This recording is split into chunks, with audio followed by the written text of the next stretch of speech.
Jemaat yang terkasih di dalam Tuhan Yesus Kristus, selamat datang, selamat beribadah bagi segenap jemaat maupun simpatisan yang pertama kali beribadah secara daring atau online di kanal media sosial YouTube GKP Efata Cakung.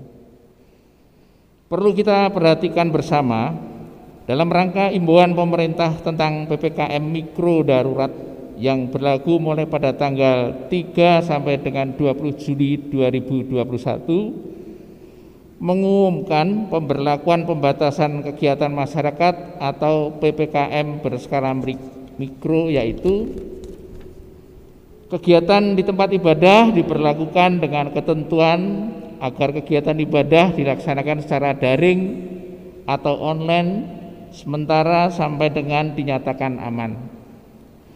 Untuk mencegah penyebaran virus COVID-19, ibadah ini dilakukan dengan mengikuti prosedur protokol kesehatan yang disarankan oleh pemerintah, sehingga diharapkan memberikan kenyamanan dan keamanan bersama. Jemaat yang kekasih di dalam Tuhan Yesus Kristus, memasuki minggu ke-6 sesudah Pentakosta dan dalam rangka Hari Pekabaran Injil ini yang bertemakan saksi yang setia. Marilah kita beribadah dengan penuh sukacita. Harapan dan doa kita kiranya Tuhan selalu memberkati. Marilah kita bangkit berdiri menyambut firman Tuhan secara beribadah kepadanya dengan menyanyikan dari PKJ 58 bait 1 dan 4. Semua yang tercipta dengan hati yang tertuju kepadanya, kita memulai ibadah minggu ini.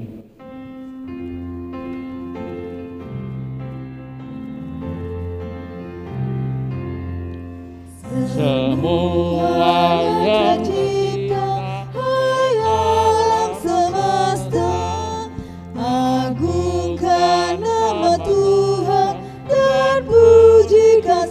yang matahari, bulan, bintang, burung-burung, ikan-ikan, seluruh marga satwa di gunung dan lembah. Kebaktian minggu ini adalah tanda persekutuan kita dengan Allah yang telah menyatakan dirinya sebagai pencipta langit dan bumi, sebagai Allah penebus dosa manusia, dan sebagai Allah pemelihara di dalam Yesus Kristus yang menyatakan kesetiaannya turun-temurun. Salam sejahtera untuk saudara semua yang telah menyambut panggilan Tuhan Yesus Kristus untuk berbakti kepadanya pada hari ini. Nas pembimbing kita pada hari Minggu ini diambil dari 1 Korintus 10 ayat 13. Pencobaan-pencobaan yang kamu alami ialah pencobaan-pencobaan biasa yang tidak melebihi kekuatan manusia. Sebab Allah setia dan karena itu Ia tidak akan memberikan kepadamu dicobai melampaui kekuatanmu. Pada waktu kamu dicobai, Ia akan memberikan kepadamu jalan keluar sehingga kamu dapat menanggungnya. Demikianlah firman-Nya bagi kita. Marilah kita menyambut dengan melakukan PKJ 7.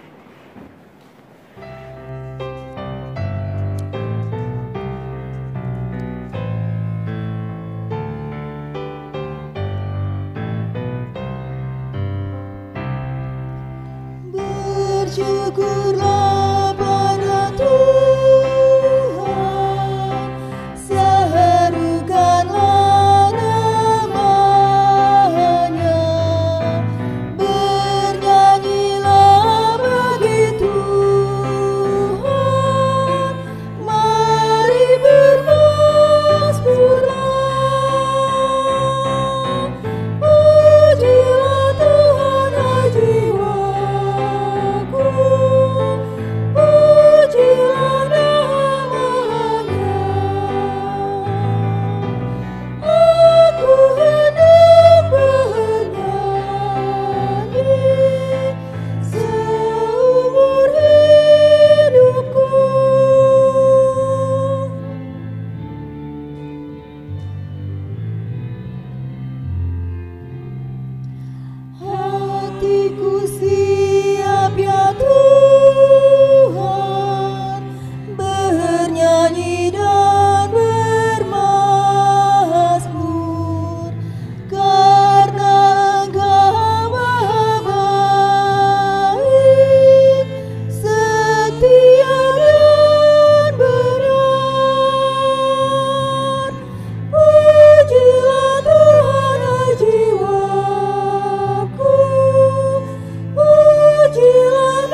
Jemaat yang dikasihi Tuhan, marilah kita bersama mengakui dosa dan kesalahan kita di hadirat Allah. Di dalam doa pengakuan dosa yang akan kita lakukan lewat PKJ 37.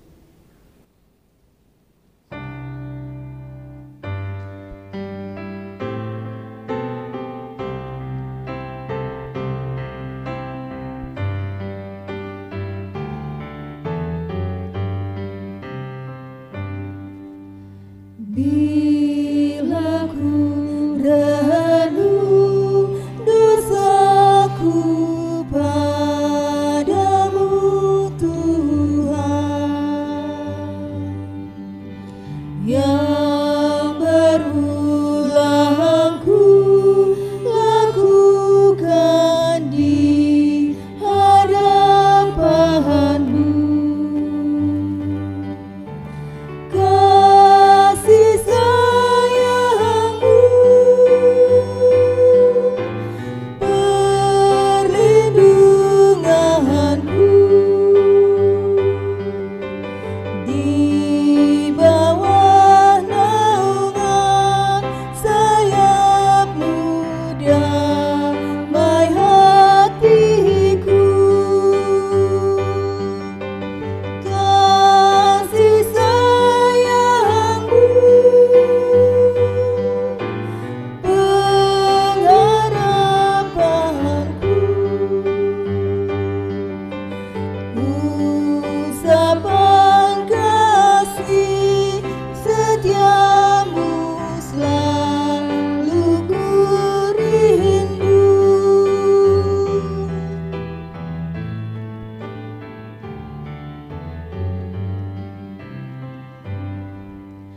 Rasa angkuh dan sombongku masih menggoda.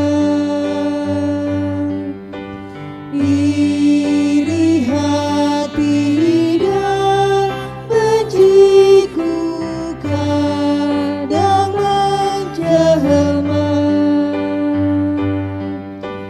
Kasih sayang-Mu, perlindungan-Ku,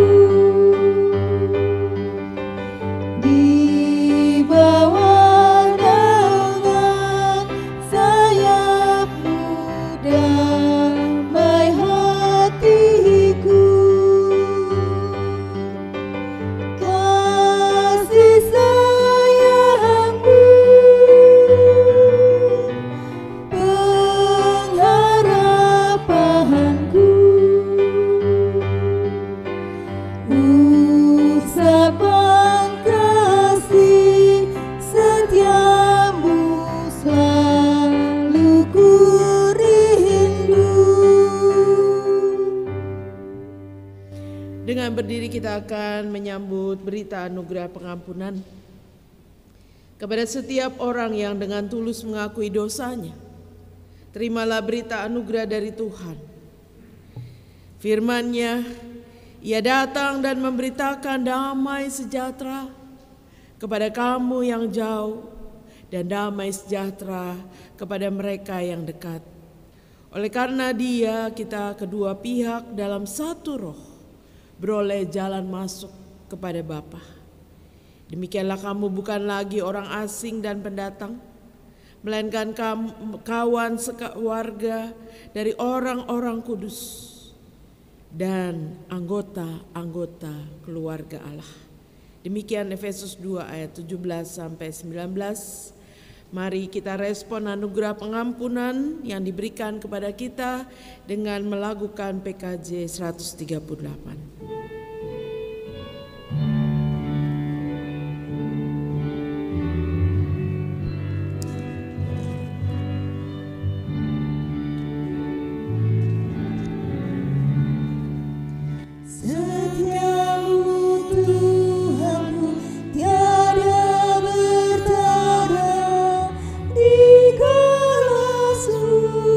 Di saat gelap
Umat yang dikasihi Tuhan, sebelum kita membaca dan merenungkan firman Tuhan, mari kita bersama berdoa.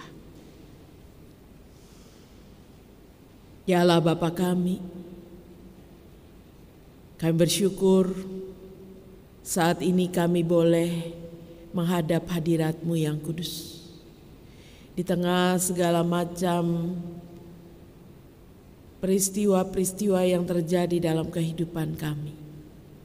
Kami mau mengamini dan mengimani bahwa setia-Mu Tuhan tiada bertara. Kami mau meyakini bahwa Tuhan tetap setia, menuntun, membimbing, menaungi setiap kami tanpa terkecuali. Karena itu ketika saat ini kami diberikan kesempatan untuk membaca dan merenungkan firman-Mu, biarlah ya Tuhan, Engkau boleh sungguh-sungguh menyapa kami dengan kebenaran-Mu, sehingga setiap kami tanpa terkecuali boleh dikuatkan, boleh dihibur, boleh disegarkan. Karena itu ya Roh Kudus beracaralah, berfirmanlah atas setiap kami. Kami sedia untuk mendengar. Dalam Kristus kami berdoa. Amin. Pembacaan Alkitab pada minggu ini melalui Injil Markus pasal 6 ayat 14 sampai dengan ayatnya yang ke-29. Injil Markus 6 ayat 14 sampai dengan 29 demikian. Raja Herodes juga mendengar tentang Yesus, sebab namanya sudah terkenal dan orang mengatakan, Yohanes Pembaptis sudah bangkit dari antara orang mati, dan itulah sebabnya kuasa-kuasa itu bekerja di dalam dia. Yang lain mengatakan, dia itu Elia. Yang lain lagi mengatakan, dia itu seorang nabi, sama seperti nabi-nabi yang dahulu. Waktu Herodes mendengar hal itu, ia berkata, bukan, dia itu Yohanes yang sudah kupenggal kepalanya dan yang bangkit lagi.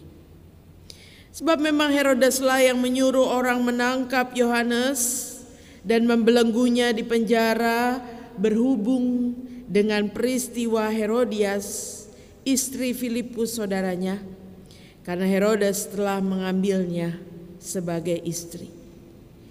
Karena Yohanes pernah menegur Herodes, tidak halal engkau mengambil istri saudaramu. Karena itu Herodias menaruh dendam pada Yohanes dan bermaksud untuk membunuh dia, tetapi tidak dapat.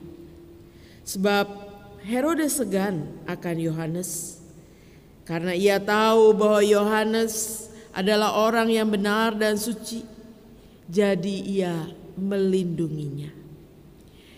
Tetapi apabila ia mendengarkan Yohanes, hatinya selalu terombang-ambing.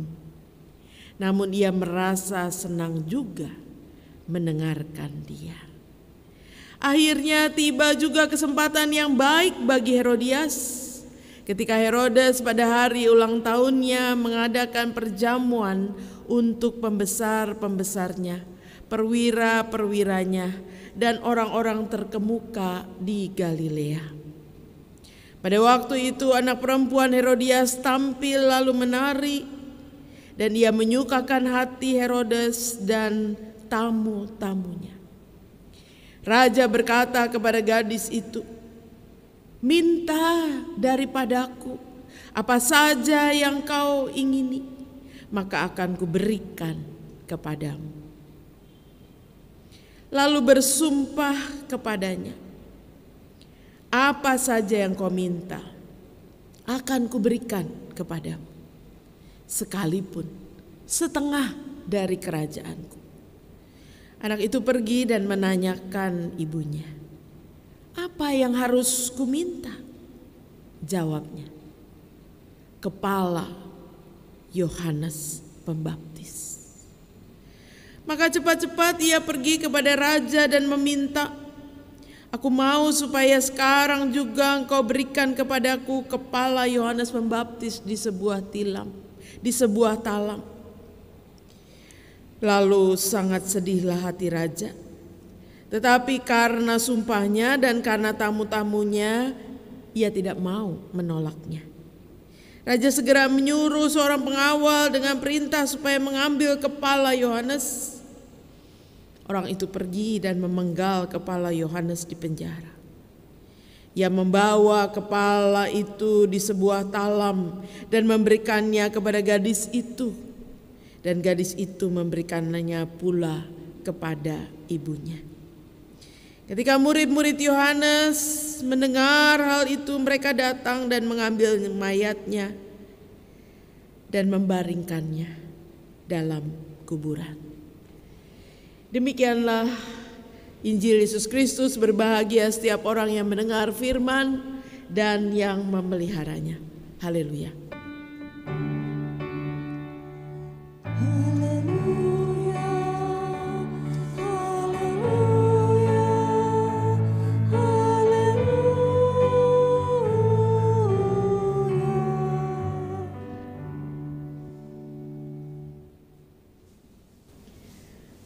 Saudara-saudara yang kekasih dalam Tuhan, hari ini kita masih menjalankan ibadah secara live streaming oleh karena PPKM darurat. Saat-saat ini kita masih berada di tengah pandemi COVID-19 yang belum mereda. Atau bahkan saat ini yang terinfeksi semakin melonjak. Semakin banyak yang membutuhkan perawatan rumah sakit, tapi rumah sakit juga penuh dan sulit. Orang harus mengantri di IGD supaya bisa mendapat perawatan yang baik. Itu menunjukkan saat ini adalah saat di mana kita berada dalam situasi yang tidak mudah. Korban-korban meningkat tajam, ya. Hampir setiap hari kita mendengar berita duka, mungkin dari masjid atau dari WA group atau dari teman-teman kita. Sebagai pendeta yang melayani di jemaat, kami juga terus-menerus mendoakan, tetapi juga terus-menerus melayani ketika ada jemaat yang berduka. Di jemaat GKI tempat saya melayani minggu ini sudah hampir 2 hari sekali kami melayani kedukaan. Saudara-saudara, itu menunjukkan kita berada di tengah bayang-bayang maut. Kita berada di tengah situasi di mana kita harus berupaya untuk bertahan untuk hidup. Bertahan dengan memakai segala cara, menambahkan imun tubuh kita, menjauhkan diri dari kerumunan dan sebagainya. Tetapi sesungguhnya maut bisa datang pada siapa saja. Maut tidak hanya datang karena COVID-19. Apakah kalau nggak ada pandemi tidak ada kematian? Tentu tidak. Saudara-saudara, ada banyak orang memiliki cara-cara yang berbeda untuk sampai pada akhir kehidupan. Ada yang mungkin jatuh di kamar mandi, beberapa hari kemudian merasa lemas dan kemudian akhir kehidupannya datang. Jemaat saya beberapa hari yang lalu habis dimandikan, dia sudah lama sakit menahun. Habis dimandikan, selesai dibersihkan, dia duduk seolah tertidur. Tetapi itu juga akhir kehidupannya. Saudara, ada banyak cara orang untuk menghadapi saat-saat terakhir dalam kehidupannya. Dan perikop kita dalam Markus 6 juga menunjukkan cara mati yang berbeda. Cara mati yang bisa dibilang kematian yang tidak biasa. Tidak semua orang mengalaminya. Saudara-saudara, kematian Yohanes Pembaptis adalah kematian yang dicatat di dalam Injil kita karena kematian yang sangat mungkin mengagetkan bagi para murid. Kematian yang sangat mencekam pada saat itu juga. Yohanes Pembaptis adalah seorang nabi Tuhan yang juga melakukan tugas-tugasnya sebagai hamba Tuhan, menyuarakan kebenaran, mengajak orang untuk bertobat. Yang kita ingat adalah perkataannya, bertobatlah, berilah dirimu dibaptis, kerajaan Allah sudah dekat. Itu perkataan Yohanes Pembaptis yang selalu membaptis banyak orang di tepi sungai Yordan.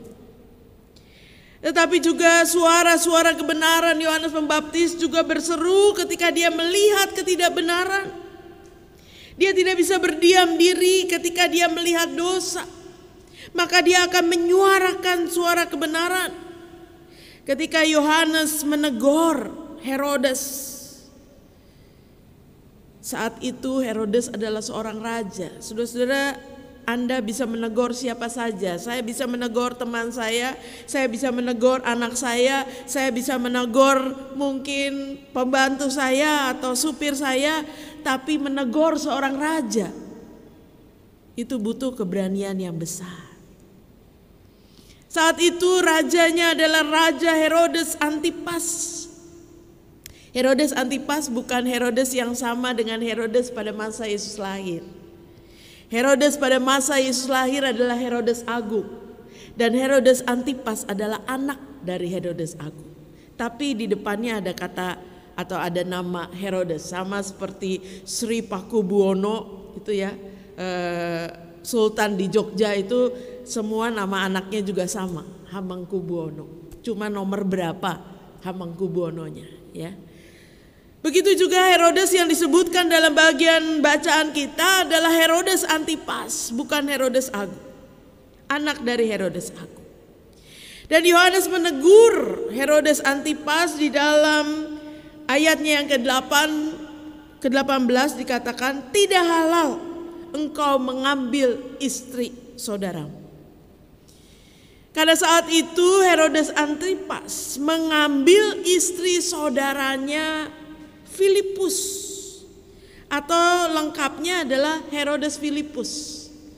Jadi anak juga dari Herodes Agung. Jadi mereka bersaudara kandung bahkan. Tetapi yang terjadi adalah Herodes Antipas mengambil istri saudaranya dan memperistrinya. Tetapi juga kalau kita melihat dalam bagian bacaan ini, bukan cuma Herodes mengambil, tetapi juga Herodias yang diambil dari Filipus juga memang memiliki keinginan untuk bersama dengan Herodes Antipas. Karena yang marah kepada Yohanes Pembaptis bukan hanya Herodes Antipas, tetapi yang marah karena ditegur juga adalah Herodias. Dalam ayatnya yang ke-19 dikatakan Herodias menaruh dendam pada Yohanes dan bermaksud untuk membunuh dia. Herodias tidak suka bahwa Yohanes campur tangan atau ikut bicara, ikut menegur apa yang dilakukannya bersama dengan Herodes Antipas. Dan saudara-saudara, ini menjadi bagian penting yang mengawali perikop kita. Menegur seorang raja adalah tindakan yang pasti berani, yang beresiko. Ya kalau rajanya tidak marah, kalau rajanya marah ya ada resikonya.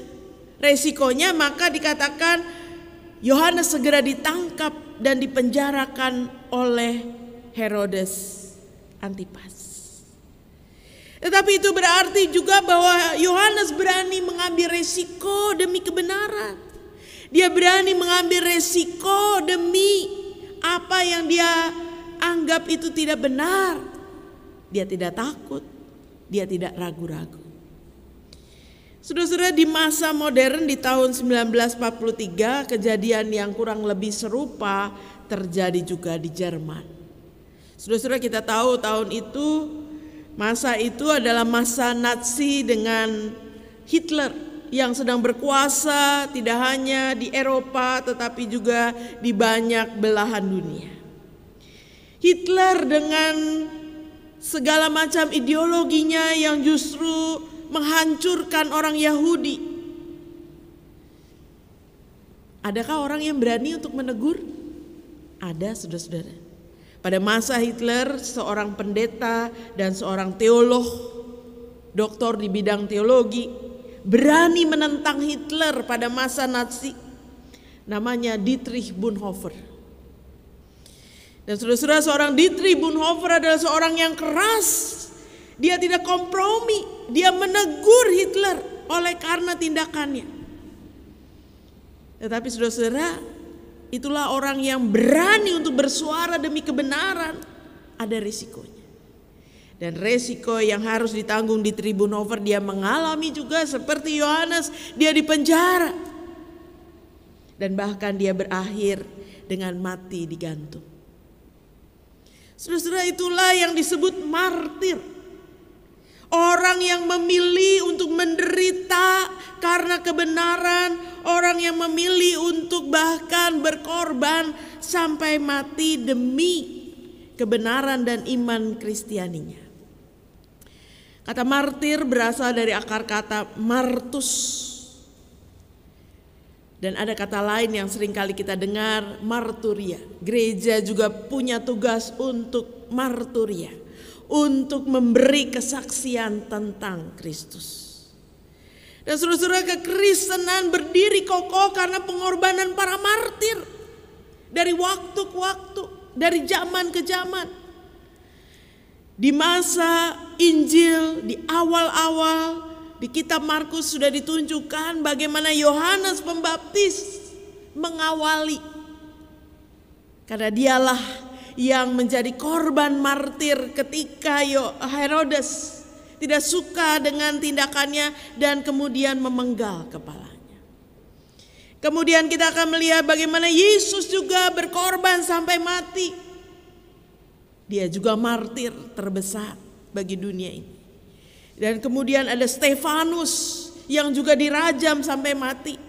Ada murid-murid Yesus, Markus, Matius, Filipus, dan semua murid-murid Yesus yang rata-rata meninggal dengan cara disalib atau digantung.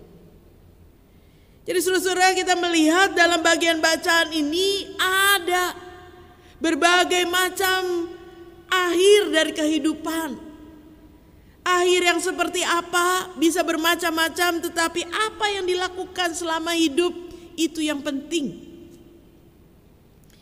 Markus 6 mau menunjukkan kepada kita bahwa Yohanes Pembaptis gigih sampai akhir untuk menyuarakan kebenaran, dan dia tidak takut dengan resikonya. Dia tidak takut akan kematian karena dia berjuang demi kebenaran. Bagaimana dengan Herodes? Saudara-saudara, kita melihat dalam bagian bacaan ini, Herodes sudah tahu bahwa dia salah, bahwa dia mengambil istri saudaranya, tetapi Herodes cuek. Dia mensah-sahkan saja semua karena dia memiliki kuasa sebagai raja. Tetapi ada saatnya ketika dia berulang tahun. Biasanya orang berulang tahun mengadakan pesta, apalagi raja, pesta besar, mengundang tamu-tamunya. Mengadakan perjamuan untuk pembesar-pembesar, perwira-perwira, dan orang-orang terkemuka di Galilea. Wah, ini pesta besar. Dan ketika dia mengadakan pesta itu, maka menarilah Salome. Salome adalah anak dari Herodias. Menarilah Salome, Salome yang menari begitu rupa, memikat hati para tamu, dan juga Herodes menjadi senang. Dan kemudian Herodes mengatakan kepada Salome, minta daripadaku apa saja yang kau ingini, maka akan kuberikan kepadamu. Saudara-saudara, maka saat itu raja bahkan bersumpah, kalaupun kau minta setengah dari kerajaanku kuberikan. Waduh, berarti raja lagi senang. Biasa kalau lagi ulang tahun lagi happy ya, mau memberikan apa saja, mau menghadiahkan orang apa saja. Bahkan setengah dari kerajaannya dia bisa berikan. Dan pergilah Salome ini kepada ibunya Herodias. Sebagaimana yang ditulis dalam ayatnya yang ke-9, Herodias menaruh dendam kepada Yohanes Pembaptis. Dan oleh karena itu ibunya mengatakan kepada anaknya Salome, mintalah kepala Yohanes Pembaptis di sebuah talam. Wadah tempat kepala itu akan ditaruh. Saudara-saudara, ini permintaan yang sadis, permintaan yang mengerikan. Ya, di samping ada banyak permintaan lain, mintalah emas kek, mintalah istana kek, mintalah mungkin tanah yang luas, mintalah yang banyak yang lain. Di samping ada banyak permintaan lain, yang diminta adalah permintaan yang mengerikan. Kepala Yohanes Pembaptis di atas sebuah talam. Saudara-saudara, ini permintaan yang tidak biasa, permintaan yang luar biasa. Permintaan yang menunjukkan dendam yang begitu besar kepada Yohanes Pembaptis. Dan apa yang terjadi, saudara-saudara? Harga diri dan gengsi Herodes membutakan hati nuraninya. Kalau kita membaca dalam bagian bacaan kita, sebetulnya Herodes segan. Dia punya rasa segan kepada Yohanes Pembaptis karena dia tahu bahwa Yohanes Pembaptis itu orang benar dan orang suci. Dia tahu bahwa perkataan Yohanes Pembaptis itu memang benar. Dan karena itu dia melindunginya. Ya, di penjara setidaknya masih hidup kalau di penjara. Kadang-kadang dia mendengarkan suara Yohanes, dia juga terombang-ambing hatinya, tapi dia senang karena dia bisa mendengarkan Yohanes. Artinya hati nurani Herodes ini membenarkan bahwa Yohanes itu orang yang benar. Tetapi ketika Herodias punya kesempatan untuk meminta kepala Yohanes Pembaptis di atas sebuah talam, Herodes tidak bisa berkata lain. Ayat kita mengatakan ketika Salome mengatakan permintaannya kepada Herodes, ayat 26 mengatakan, sedihlah hati raja, tapi karena sumpahnya udah terlanjur diucapkan, bahkan di depan tamu-tamu yang lain, maka raja tidak bisa menolak. Kesedihan itu menunjukkan hati nurani Herodes sebetulnya berbicara. Tetapi gengsi, harga diri udah terlanjur, dan dia sudah mengatakan di depan umum dia tidak bisa berbuat lain kecuali dia memberi sesuai dengan yang diminta. Saudara-saudara, inilah sesuatu yang tragedi besar di hari ulang tahun seorang raja. Tragedi ketika raja memberikan kepala Yohanes Pembaptis di atas sebuah talam demi untuk memuaskan hati Herodias, demi juga untuk memberikan apa yang dia janjikan. Saudara-saudara, itu menunjukkan kepada kita bahwa kejujuran atau suara hati nurani bisa terlewatkan, ya, bisa teralihkan. Oleh karena apa? Oleh karena harga diri, oleh karena gengsi, oleh karena saya ingin menunjukkan kepada orang banyak saya adalah orang yang seperti apa. Dan justru itu menjadi catatan penting bagi Herodes Antipas sebagai raja yang sungguh-sungguh tidak mendengarkan suara hati nuraninya, dan dia membiarkan dosa itu berkuasa pada dirinya, di tengah keluarganya dan sebagainya. Saudara-saudara, itulah yang kita mau lihat, bahwa akhir dari kehidupan yang dihadapi oleh Yohanes Pembaptis, seorang yang bersuarakan kebenaran, seorang yang sungguh-sungguh memberitakan kebenaran, dia boleh berakhir dengan kematian. Kematian yang tidak biasa. Orang yang dipenggal kepalanya kan tidak semua orang. Dari satu abad, dari satu zaman pun bisa dihitung. Dan itulah kematian yang tidak biasa. Kematian seorang martir. Jadi kalau orang mengatakan martir yang pertama itu siapa? Seringkali orang mengatakan Stefanus. Sebetulnya harusnya diralat. Martir yang pertama itu adalah Yohanes Pembaptis. Karena dialah yang mati karena kebenaran justru di masa ketika Yesus mulai melakukan pelayanan. Saudara-saudara, saat ini saudara dan saya bersyukur bahwa kita berada dalam keadaan yang lebih baik. Saudara dan saya juga harus menjadi saksi. Harus melakukan marturia, memberikan kesaksian tentang apa yang kita lihat, tentang apa yang kita dengar, tentang apa yang kita alami bersama dengan Tuhan. Seorang saksi itu tidak boleh memberikan lebih daripada apa yang dia lihat, apa yang dia dengar, apa yang dia alami. Kalau dia menceritakan itu saksi yang benar. Lebih dari itu, menambah-nambahkan, mengurangi, itu saksi palsu. Dan saudara dan saya melalui tema hari ini kita diajak untuk menjadi saksi yang setia. Untuk tetap bersaksi tentang Tuhan kita.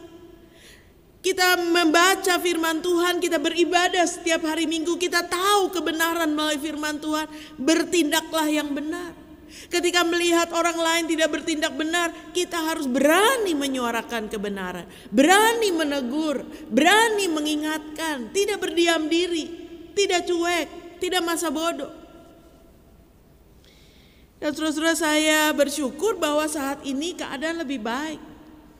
Kita bisa bersuara, kita bisa beribadah, kita bisa berbakti, sekalipun saat ini kita sedang terhenti sejenak. Artinya saudara dan saya tidak hidup di masa ketika kepala kita bisa dipenggal sewaktu-waktu. Mungkin masih ada di situasi-situasi tertentu, tetapi itu tidak menjadi lazim.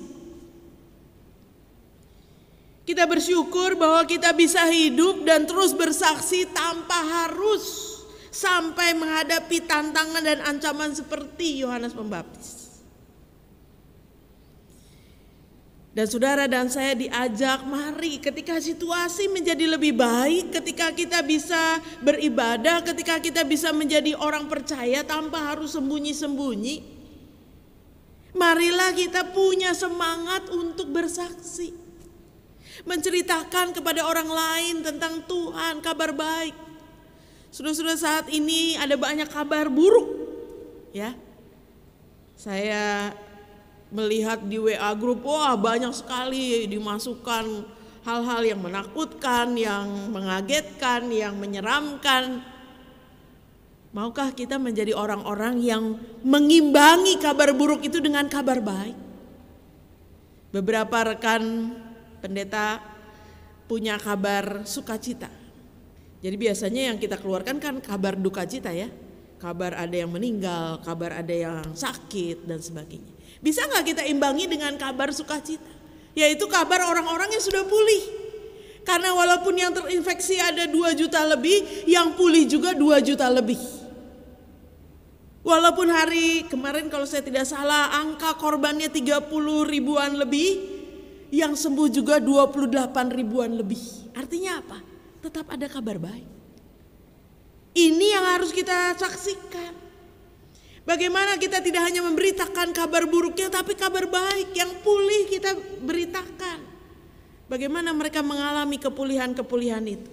Bagaimana Tuhan juga tidak tinggal diam. Saudara dan saya dipanggil untuk menjadi saksi Tuhan yang setia sampai akhir memberitakan kasih Tuhan. Saat ini ada banyak orang yang ada dalam keadaan isolasi mandiri. Bersyukur masih bisa isoma. Tidak usah ke rumah sakit. Setiap kali saya melawat anggota jemaat saya selalu menekankan bersyukur. Sekalipun mungkin ada batuknya, ada demamnya, ada pusingnya, tapi bersyukur masih bisa dijalani di rumah daripada di rumah sakit. Yang harus menghadapi situasi-situasi yang mungkin lebih sulit atau disatukan di satu ruang yang banyak dengan orang-orang yang tingkat infeksinya lebih tinggi. Jadi saudara-saudara, ada banyak hal yang kita bisa syukuri. Tetapi bagaimana kita di tengah-tengah situasi ini kita bisa memberikan perhatian, kita memberikan sesuatu untuk membagi kabar baik, membagi sukacita, membagi semangat, mendorong orang lain untuk bersemangat. Sebab kunci dari kesembuhan juga adalah batin, hati yang tenang, penuh damai sejahtera untuk menghadapi saat-saat yang sulit. Saat ini justru kesempatan bagi kita untuk menunjukkan kasih kita, bahwa kita peduli, bahwa kita mengasihi mereka.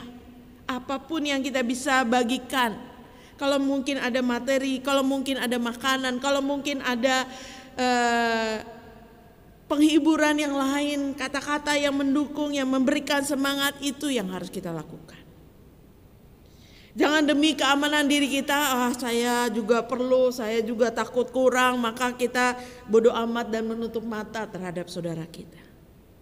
Saudara-saudara, Injil harus terus diberitakan. Kita harus terus menjadi saksi kabar baik, bahwa ada Tuhan yang tetap tidak tinggal diam, yang tetap menyertai, yang tetap akan mencurahkan kasih-Nya kepada kita. Mari kita tidak menyebarkan berita yang menakutkan, tapi mari kita meneruskan harapan, kabar baik, kasih yang Tuhan mau sampaikan lewat saudara dan saya.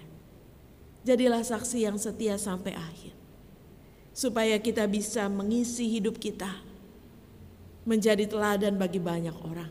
Sama seperti martir Yohanes Pembaptis. Jadilah martir di tengah keluarga, di tengah teman-teman, di tengah masyarakat di mana kita berada. Amin.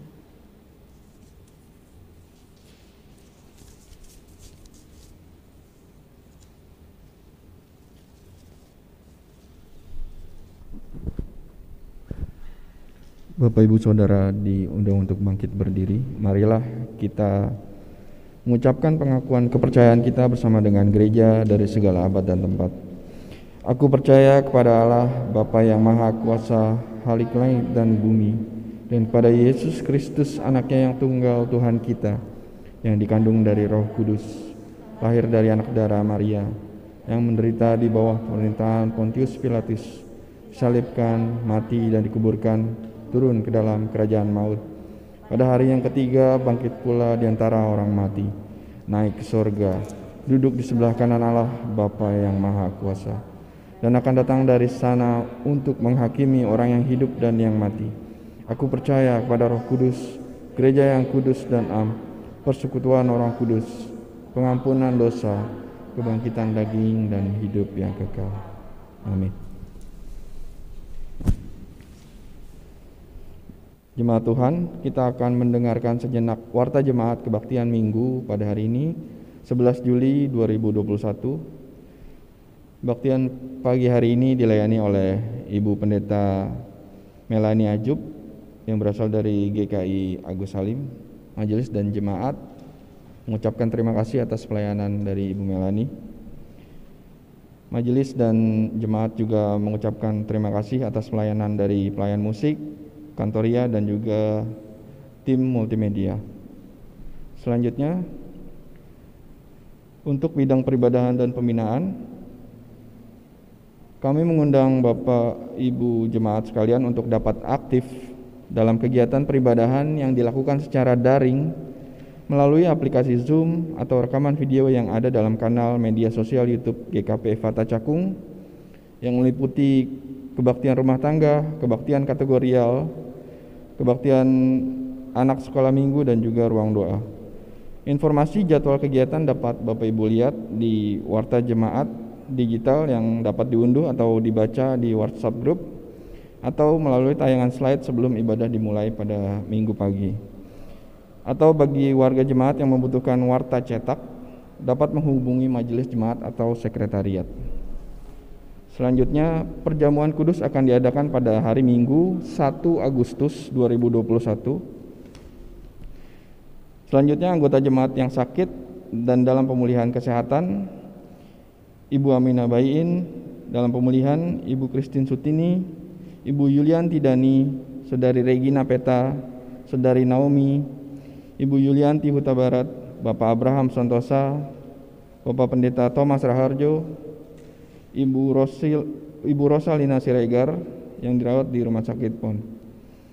Majelis dan jemaat mohon dukungan doa untuk jemaat semua, untuk rekan-rekan kita dari jemaat yang sedang mengalami lemah fisik.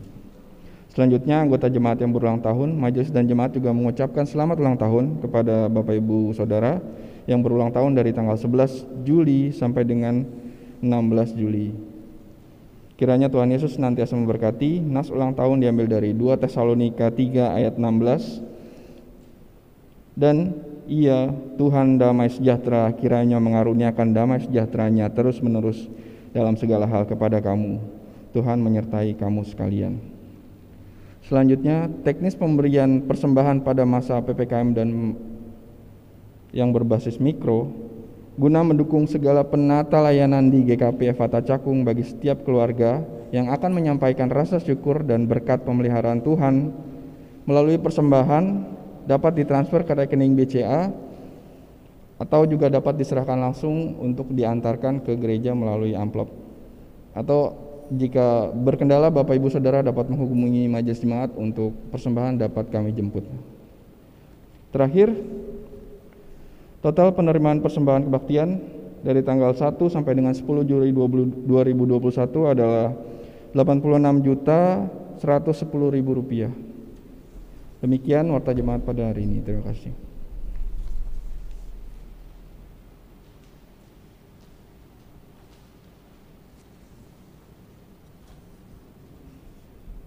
Jemaat yang terkasih, marilah dengan penuh sukacita dan kerelaan hati kita bawa persembahan kepada Tuhan dengan mengingat 1 Tawarik 29 ayat 17a yang demikian katanya, Aku tahu Allahku bahwa Engkau adalah penguji hati dan berkenan kepada keikhlasan, maka aku pun mempersembahkan semuanya itu dengan sukarela dan tulus ikhlas. Diberikan kesempatan kepada jemaat untuk memberikan persembahan sebagai ungkapan syukur atas berkat yang Tuhan anugerahkan untuk renovasi gereja, amplop persembahan KRT dan kategorial, persembahan syukur, perpuluhan dan bulanan Cakung sebagai upaya mendukung segala penata layanan di GKP Efata Cakung yang dapat dikumpulkan dan diserahkan ke gereja atau ditransfer ke nomor rekening BCA 63302708660 atas nama Margareta Desmual. Mari kita dengan penuh sukacita membawa persembahan kepada Tuhan dengan bersama menyanyikan PKJ nomor 145 bait 1.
Mari kita satu dalam doa. Segala ucapan syukur hanya kepadamu Bapa Sang Pemilik bumi.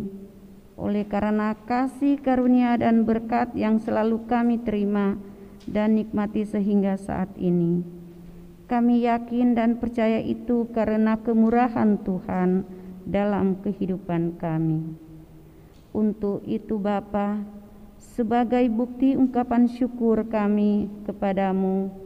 Saat ini kami memberikan persembahan kudus, dan terimalah persembahan ini agar menjadi berkat bagi segala penata layanan dan dilakukan di GKP Efata Cakung.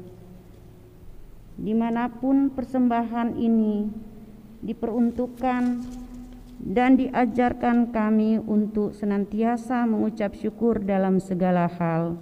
Di dalam nama Tuhan Yesus kami berdoa. Amin.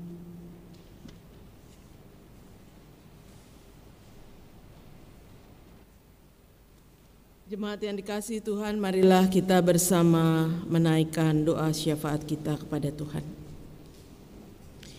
Kami datang ke hadapan-Mu ya Tuhan. Kami mau membawa hidup kami karena hidup kami adalah pemberian Tuhan. Hidup kami adalah anugerah Tuhan. Tuhanlah sang pemilik kehidupan. Karena itu ya Tuhan, angkatlah segala ketakutan yang terlalu berkelebihan. Ketika kami menjalani hidup di dunia ini, kami tahu dunia ini sementara. Dan kami adalah manusia yang lemah, yang rapuh. Bukan hanya oleh karena virus COVID-19, tetapi oleh banyak hal yang bisa membuat kami rapuh. Karena itu ya Bapa, mampukan kami hidup dengan beriman kepadamu. Mampukan kami hidup dengan percaya. Agar sungguh ya Tuhan, iman percaya kami boleh menjadi kekuatan. Boleh memberikan damai sejahtera bagi kami ketika kami menjalani kehidupan di tengah bayang-bayang maut yang bisa terjadi pada siapa saja dan kapan saja.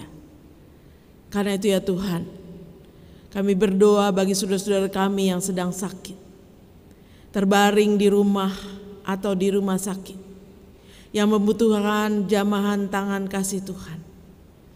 Kami berdoa bagi Ibu Aminah Bain, kami berdoa bagi Ibu Christine Sutini Rajio, Ibu Yulianti Dani, Saudari Regina, Saudari Naomi, Ibu Yulianti Huta Barat, Bapak Abraham Santosa, Pendeta Thomas Raharjo, dan juga Ibu Rosalina Siregar dan Bapak Budi. Tuhan tahu segala sakit penyakit yang mereka derita saat ini. Tuhan mampu juga mengangkat segala sakit penyakit mereka dan menggantikan dengan kekuatan dan kesehatan.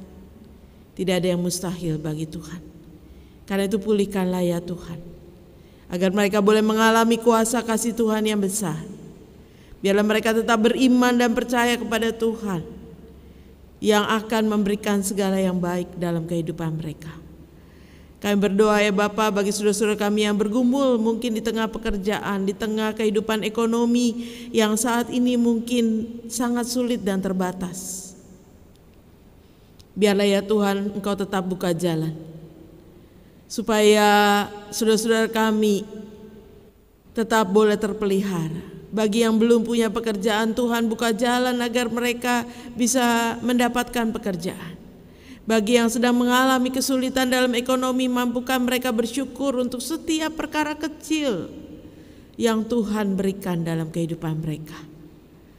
Agar kiranya Tuhan boleh memberkati mereka dan mencukupkan mereka. Kami berdoa ya Tuhan bagi Hari Pekabaran Injil GKP dan juga segala hal yang akan dilakukan oleh GKP sebagai sinode. Biarlah Tuhan sendiri yang boleh menolong agar segala sesuatunya boleh berjalan seturut dengan kehendak-Mu dan Injil terus diberitakan di tanah Jawa Barat ini. Kami mau berdoa ya Bapa untuk pemerintah yang sampai saat ini terus bekerja keras. Mampukan pemerintah bersinergi dengan banyak pihak, melakukan berbagai strategi yang tepat untuk membatasi, untuk menekan, untuk mengurangi korban-korban karena pandemi ini. Berkati para nakes yang terus bekerja di rumah sakit tidak berhenti dan harus menangani puluhan ribu orang.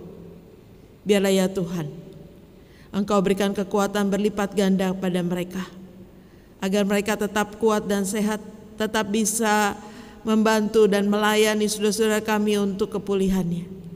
Biar ya Tuhan berikan kepulihan bagi bangsa ini. Walaupun korban-korban yang terinfeksi semakin banyak, tetapi biarlah ya Tuhan tingkat kepulihan semakin ditambah dan tingkat kematian bisa dikurangi. Mampukan seluruh lapisan bangsa ini bersinergi, bergotong royong, bukan memanfaatkan situasi untuk kepentingan sendiri, tetapi justru mau berkorban. Biarlah Tuhan sendiri yang boleh ubahkan bangsa ini melalui pandemi ini. Tuhan juga ubahkan kami semua di tengah keluarga melalui pandemi, supaya kami boleh lebih menghargai keluarga kami sebagai orang-orang yang Tuhan hadirkan, yang mengasihi kami. Biarlah kami juga boleh sungguh-sungguh semakin bersyukur di tengah jemaat kami GKP Cakung, supaya kami boleh semakin bertekun di tengah persekutuan satu dengan yang lain dan tidak menjauhkan diri dari persekutuan. Karena itu kami mau menyerahkan saudara-saudara kami yang berulang tahun di minggu ini juga ke dalam tangan Tuhan. Biarlah Tuhan sendiri yang berkati, agar mereka semua boleh mengalami betapa anugerah bertambah usia, bahkan 1 hari pun itu adalah anugerah, apalagi 1 tahun. Biarlah ya Tuhan Engkau sendiri yang boleh memimpin dan menganugerahkan segala yang baik dalam kehidupan mereka, juga dalam kehidupan setiap kami tanpa terkecuali. Kami mau menyerahkan diri kami, kau menyerahkan keluarga kami, jemaat kami, bangsa kami, bahkan dunia ini hanya ke dalam tangan Tuhan yang sudah mengajarkan kami berdoa. Bapa kami yang di surga, dikuduskanlah nama-Mu, datanglah kerajaan-Mu, jadilah kehendak-Mu di bumi seperti di surga. Berikan kami pada hari ini makanan kami yang secukupnya, dan ampunilah kami akan segala kesalahan kami, seperti kami juga mengampuni orang yang bersalah kepada kami. Dan jangan bawa kami ke dalam pencobaan, tetapi lepaskan kami daripada yang jahat, karena Engkau-lah yang punya kerajaan dan kuasa dan kemuliaan sampai selama-lamanya. Amin.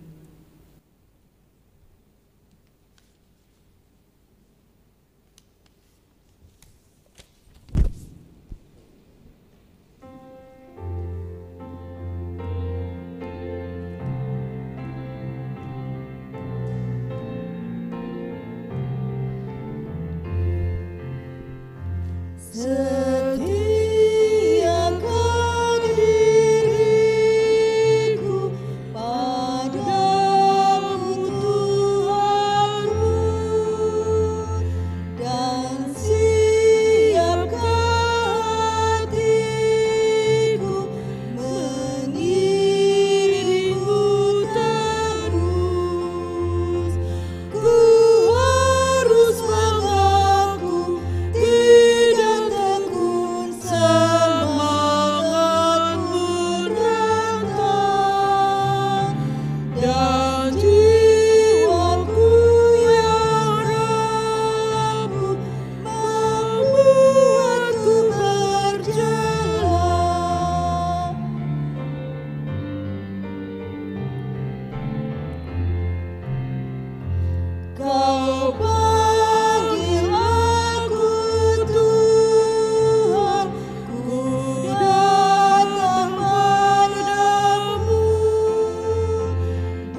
Marilah kita bersama mengarahkan diri kita kepada Tuhan dan bersama menerima berkat Tuhan.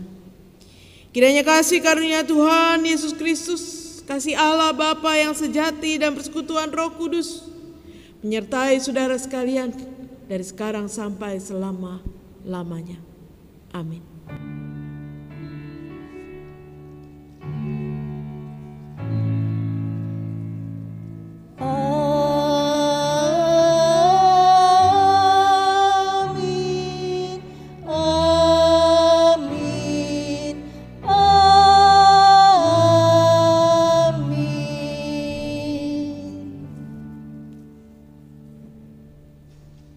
Jemaat yang di atas altar ini kami mengucapkan selamat hari Minggu.